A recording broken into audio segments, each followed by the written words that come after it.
एक सेठ जी ने कथा करवाई।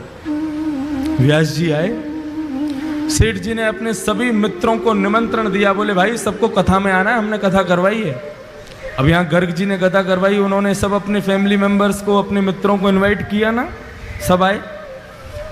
तो जैसे कोई अगर अच्छा हमारा दोस्त आता है तो हम क्या करते हैं, उसको स्टेज पर लेकर के जाते हैं महाराज जी से मिलवाने के लिए, महाराज जी हमारा बहुत अच्छा दोस्त है ये। ऐसे ही वो सेठ जी ने कथा करवाई तो उनका एक दोस्त आया, अपने दोस्त को लेकर के ऊपर मंच पर गए और मंच पर जाकर के महाराज जी से मिलवाया। और वो दोस्त जो था वो कभी भजन वजन नहीं करता था, लेकिन अपने दोस्त के कहने पर वो आ गया था कथा में। आज जैसे ही मंच पर आया, ध्यान से सुनना सभी लोग, संत जो थे वो चेहरा देख करके ही समझ जाते थे कि आदमी भजन करता है कि नहीं करता। जैसे ही वो उनके पास आया तो जो वक्ता कथा कर रहे थे उन्होंने उससे कहा, वो सब तो ठीक है महाराज, आप थोड़ा भजन किया करो, आप भजन नहीं करते हो। वो आदमी कह रहे, अरे महाराज जहर खाने का समय नहीं है, आप कह रहे हो भजन किया करो। एक सेकंड का समय नहीं मिलता मुझे फैक्ट्री से, आज बड़ी मुश्किल से 5 मिनट निकाल के आया हूं आपकी कथा में आने के लिए, बहुत समझिए आप। संत बोले, अच्छा तुम यदि भजन करोगे ना तो तुम्हारी जो बिजनेस है ना वो 10 गुना ज्यादा तीव्र गति से कमाई करवाएगा तुम्हारा, देख लेना। अब जिसको अपनी बिजनेस की पड़ी रहती है और बढ़े, और उसको तो उपाय चाहिए कैसे भी बढ़े। अच्छा सच में? बोले हाँ, 5 मिनट बस भजन करना है तुम्हें, सब हो जाएगा काम। कहीं भी समय निकालो, 5 मिनट भजन करो। तो उसने कहा कभी भी कर सकते हैं? बोले हाँ कभी भी करो। और उस भले आदमी ने पता कौन सा समय चुना? सुबह सुबह बाथरूम में बैठ करके भगवान का भजन करता था।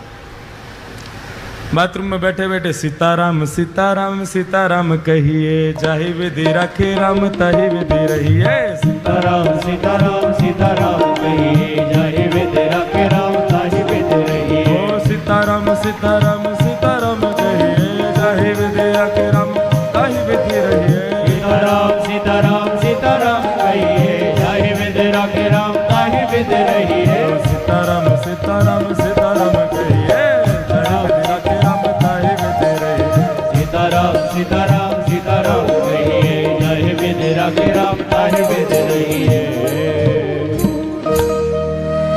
बाथरूम में बैठा बैठा वहीं गाता था। पेट भी साफ हो रहा है, मन भी साफ हो रहा है, दोनों एक साथ हो रहे। हनुमान जी का एक नियम है, जहां कहीं भी भगवान के भजन कीर्तन चलते हैं, प्रभु चरित्र सुनवे को रसेरा, प्रभु चरित्र सुनवे को रसेरा।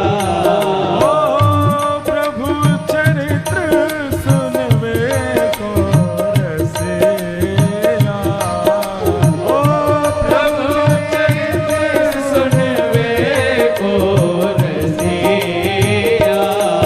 और राम लखन सीता मन बसेरा। राम लखन सीता मन बसेरा। हनुमान जी प्रभु के चरित्र को सुनने के लिए बहाने ढूंढते रहते हैं। अरे कहीं कोई कीर्तन कर रहा हो, कहीं कोई कथा कर रहा हो, मुझे वहां भेज दो, मैं वहीं रहूंगा। अब जैसे ही सुना, अरे वाह बड़ी बढ़िया कीर्तन की ध्वनि आ रही है, सीताराम सीताराम सीताराम कहिए, जाय विधि राखे राम ताहि। हे रघुनंदन श्री राम, ये जहां कहीं भी कीर्तन चल रहा है आप कृपा करके मुझे वहां प्रकट कर दीजिए। और भजन कहां चल रहा था? भजन बाथरूम में। हनुमान जी महाराज ने आंख बंद की और जैसे ही पहुंचे,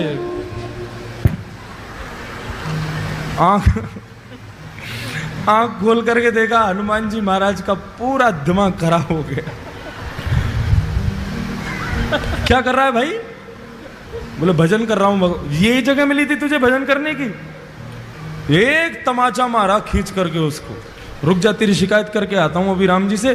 कभी हनुमान जी का ऐसा दिमाग खराब हुआ, सीधे भगवान। अब इसका मतलब ये मत सोचना सुबह सुबह आप भी कहीं भी कर लो भजन, तो कोई बात नहीं है। हनुमान जी महाराज सीधे राम जी के पास पहुंचे। राम जी के दरबार में जैसे ही पहुंचे, राम जी महाराज बड़े दीनहीन सा मुख बना करके दर्द के मारे करा रहे थे, बैठे थे चुपचाप। हनुमान जी महाराज बोले, मेरे रघुनंदन श्री राम, मेरे प्यारे श्री राम, आपको मैं प्रणाम करता हूं। प्रभु आज एक आपको बड़ी बड़ी विचित्र बात मुझे बतानी है आपको। राम जी बोले, हाँ बताओ। नहीं पहले आप बताओ, आप इतने उदास क्यों हो? नहीं कुछ नहीं, ऐसा कुछ नहीं। नहीं नहीं प्रभु बताना तो पड़ेगा आपको। अरे भाई बोला ना कुछ नहीं। प्रभु आपको मेरी सौगंध, बताइए ना क्या बात है। मैं आपको दुखी नहीं देख सकता, आप एक बार बताइए तो सही क्या कष्ट है।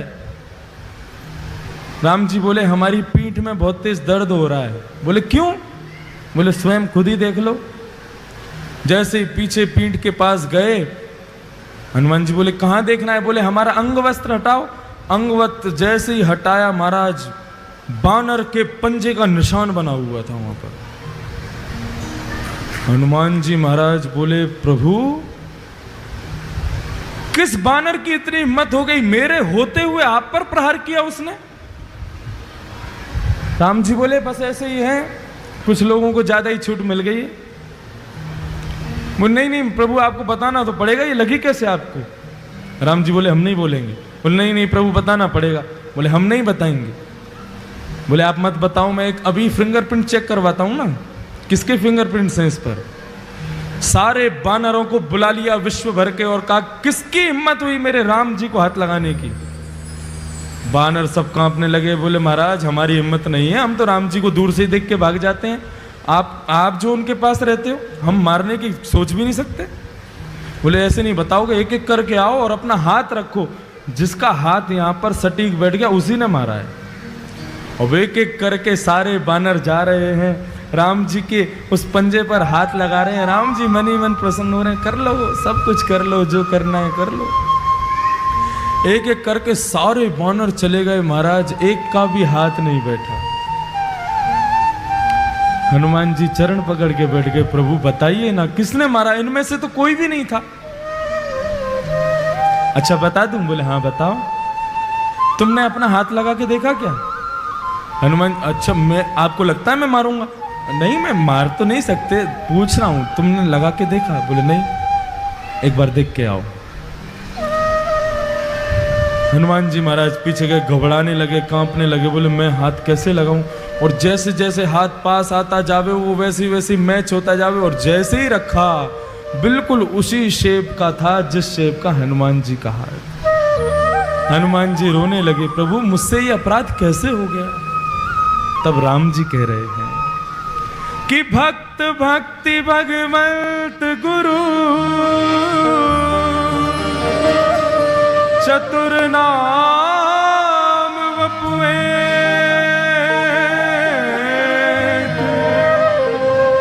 तिनके पग वंदन किए नाशहि विघ्न अनेक।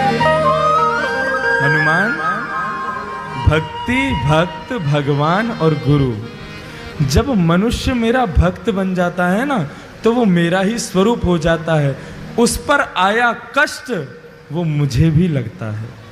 तुमने मेरे एक भक्त को मारा, वो पीड़ा मेरे भक्त को कम हुई, मुझे ज्यादा हुई है, इसलिए मेरी कमर में लगा है।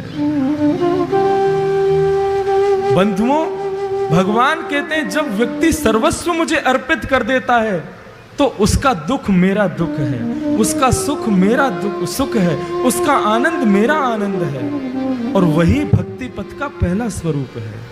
हम जो कुछ भी करते हैं सब कुछ भगवान को अर्पित करना है। फिर दुख की घड़ी में भी वो तुम्हारे साथ है, सुख की घड़ी में भी वो तुम्हारे साथ है। ये भक्ति पथ का पहला मार्ग समझ में आ गया सब लोगों को?